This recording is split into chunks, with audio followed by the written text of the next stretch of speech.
ગુજરાત કોંગ્રેસ માટે આજનો દિવસ રાજકીય ઝટકાનો દિવસ રહ્યો છે. ગુજરાત પ્રદેશ કોંગ્રેસ સમિતિના પ્રવક્તા અને શિક્ષિત યુવા નેતા ડોક્ટર અમિત નાયકે પોતાના પદ પરથી રાજીનામું આપી દીધું છે. તેમણે સોશિયલ મીડિયા પ્લેટફોર્મ એક્સ દ્વારા પોતાના રાજીનામાની જાહેરાત કરીને કોંગ્રેસના વરિષ્ઠ નેતા રાહુલ ગાંધીને એક ખુલ્લો પત્ર લખીને પક્ષની આંતરિક ગોઠવણ અને રાજકીય નીતિઓ પર ગંભીર આક્ષેપો લગાવ્યા છે. ડોક્ટર અમિત નાયકે પોતાના રાજીનામામાં ગુજરાત કોંગ્રેસના કેટલાક નેતાઓ પર ષડયંત્ર અને આંતરિક રાજકારણનો આરોપ મૂક્યો છે. તેમણે ખાસ કરીને પ્રદેશના કેટલાક નેતાઓ પર આક્ષેપ કર્યો છે કે તેઓ તેમને પક્ષની પ્રવૃત્તિઓથી અલગ રાખવાનો પ્રયાસ કરે છે અને ગુજરાતમાં પક્ષની હાલત નબળી થવા પાછળ આંતરિક ગોઠવણ જવાબદાર છે. એક્સ પર શેર કરેલા એક ફોટામાં તેમણે હિંમતસિંહ પટેલ અને પ્રદીપસિંહ જાડેજા સાથેની તસવીરો પોસ્ટ કરી છે, જેને લઈને પક્ષની અંદર ભૂકંપ જેવી સ્થિતિ સર્જાઈ હોવાનું ચર્ચાઈ રહ્યું છે.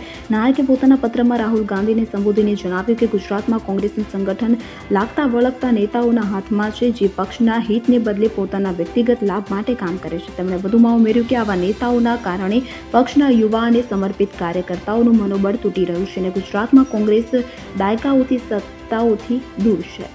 Bureau report CN24 news. હવે જુઓ દેશ દુનિયાની તમામ ખબરો તમારી આંગળીના ટેરવે.